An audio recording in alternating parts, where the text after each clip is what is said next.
Mr. President, my distinguished colleagues, I vote yes to Senate Bill number 1905, otherwise known as the Magna Carta of Barangay Health Workers.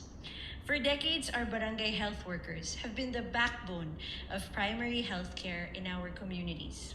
Yet, despite their invaluable service, many continue to serve with limited support and inadequate recognition.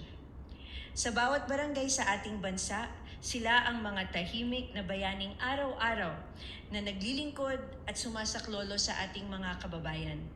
Ang unang nilalapitan ng mga buntis, ng mga magulang na may sakit na anak, ng mga senior citizens at ng mga pamilyang nangangailangan ng agad-agarang serbisyong pangkalusugan.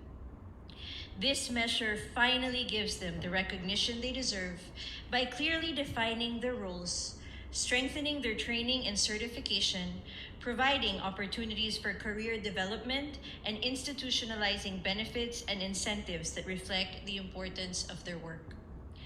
Importantly, the bill provides volunteer barangay health workers with a minimum monthly honorarium of 3,000 pesos, transportation assistance, hazard pay, insurance coverage, psychosocial support, and other benefits that will help protect not only their welfare, but also the continuity of healthcare services in our communities. I also welcome the provisions that create pathways for education, career advancement, and even civil service eligibility for qualified barangay health workers.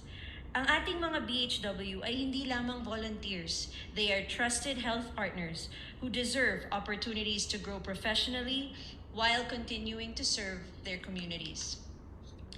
Mr. President, investing in our barangay health workers is investing in preventive healthcare. It is investing in healthier families, stronger communities, and more resilient health systems.